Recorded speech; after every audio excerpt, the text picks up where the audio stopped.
Hello everyone, here with another Rainbow Six Siege video, and today I'm going to discuss the latest castle buff that is currently on the TTS.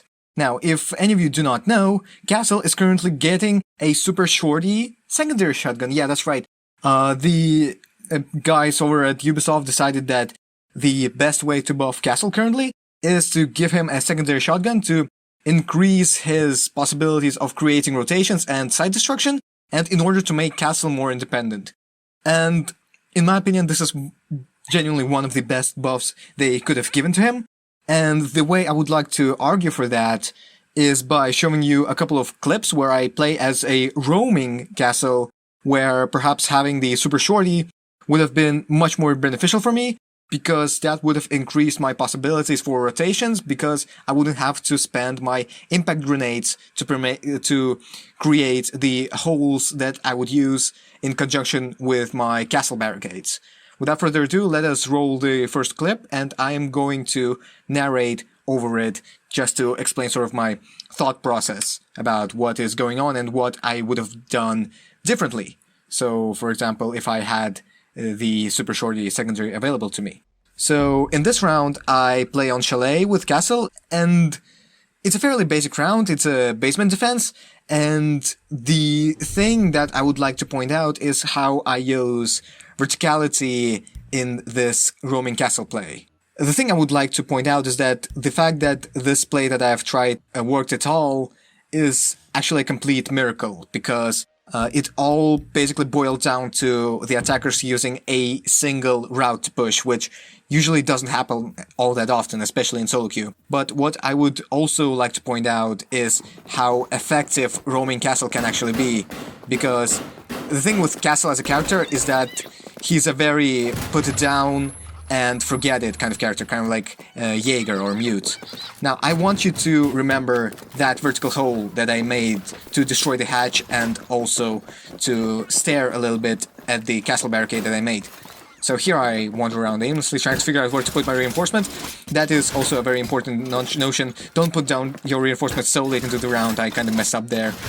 If you have the possibility, I highly recommend you to put down your reinforcements as soon as possible. So here you can already see some player waiting right underneath the hatch that I am playing, and the way that I figured out that someone has actually already pushed up in there is that explosion sound a couple of seconds back. So here you can actually hear it more clearly without that sound. That's how I know that someone has exploded something in the north side of the map. I do not know whether it was on the first floor or the basement, but I make an educated guess and assume that it is the basement. So what that means is that the people are already pushing to the side of the map where my castle barricades are. So here I was a little bit uncertain whether it was first floor or basement, but here I'm 100% sure that it is the basement, and I get a free kill on Sophia. And a free kill on Hibana also. And I also know where the diffuser is now, and I call this out to my team. I decide whether I should drop down or not. I decide against it, because I do not know how many more enemies there are, how many enemies actually holding the angle, so I decide against it.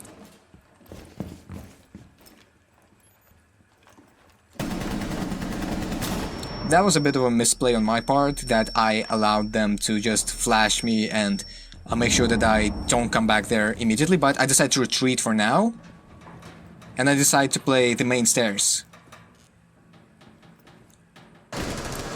So here I see that Frost has been taken out, and I refrag her. Basically, I trade her out. And I decide to return to the objective in a more safe way.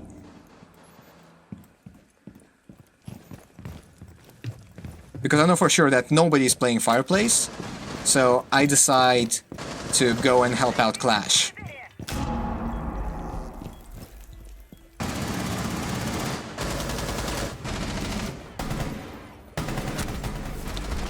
And there it is. There's my roaming Castle 4K, and the key takeaways from this is that Castle is a very effective place it down and forget it kind of operator. And what would I do if, say, the enemy players would not have pushed down from that direction? I probably would have played Fireplace, or I probably would have played Blue, depending on where more enemies would come from. But I'm not entirely certain. I would play Fireplace if the majority of the players would play Garage to sort of discourage them from planting in the default spot. Or I would probably play Blue in order to make sure that nobody comes from that direction, because if my teammates already are going to be holding down the garage door and the big garage, then they don't need a third angle to worry about. Alright, so that was this round. Alright, so that was this round, and let us go over to the next round. Alright, so this is the second round I would like to show you guys, and in this round I actually play a bit more vertically, and the vertical gameplay here is actually much more prevalent, and it is this kind of scenario where the new Super Shorty buff would be extremely good for Castle, because I wouldn't have to waste my impact grenades in order to create those sightlines that I would want to create. And alternatively, I would be able to use my impact grenades to, for example, instantly destroy the castle barricades that would block the entrance to site. Say if I wouldn't want to waste the time actually tearing down the castle barricades, which, as we all know, they take a bit longer to destroy with the crowbars than the regular barricades. So let's start the clip.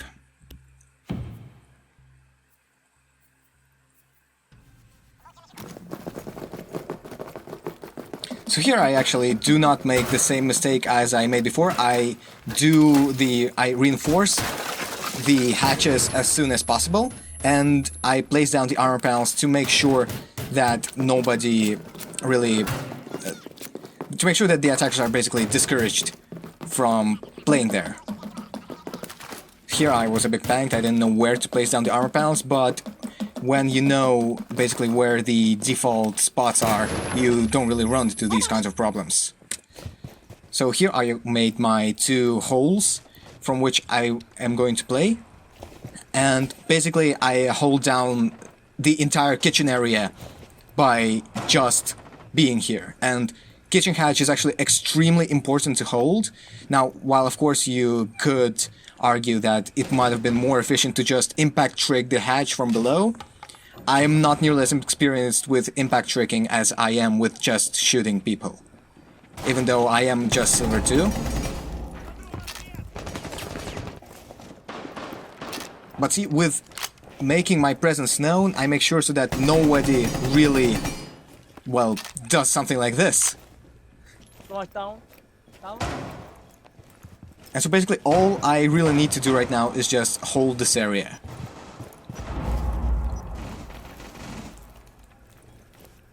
But unfortunately at the end of this clip I die from an enemy Finka who just rushed into the logistics office.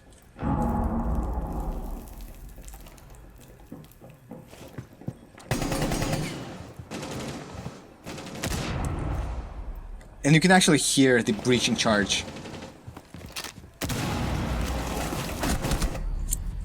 That was a huge misplay for me, but what I did, I got the kill on the thermite, and I made sure that the diffuser is basically stuck in that position in kitchen. And this is how I use Castle normally. Now, what would the new Super Shorty buff actually mean? Now, let me play a clip where I actually do manage to use the Super Shorty on the castle successfully, and it is absolutely amazing, you guys. Alright, so this is the clip that I was talking about, and let me show you the difference in how the castle plays with the Super Shorty equipped.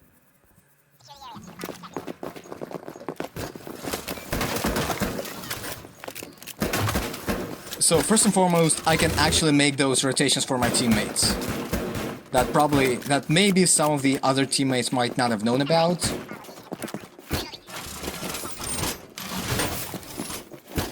The way that I play Castle, I try to either remove the enemy lines of sight, or to try and limit the enemy, or basically the locations that they can play.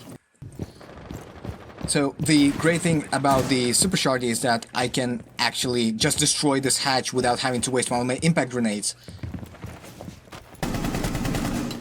So here I easily kill the Maverick. And I can actually use my impact grenades for a more instant rotation, but I decided against it and use my Super Shorty here.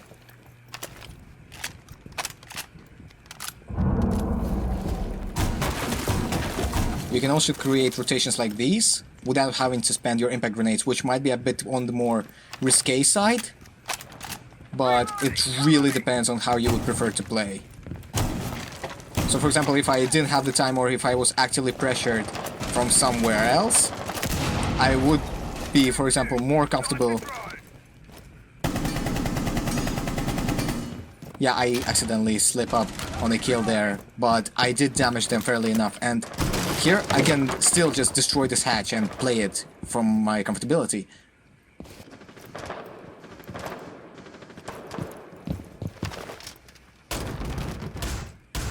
Don't do that what I did here.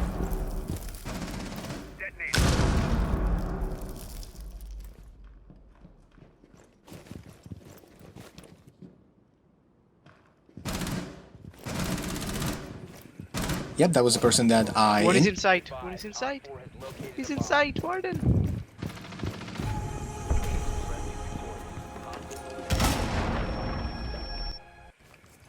Yeah, and this is basically the way that I use Castle right now.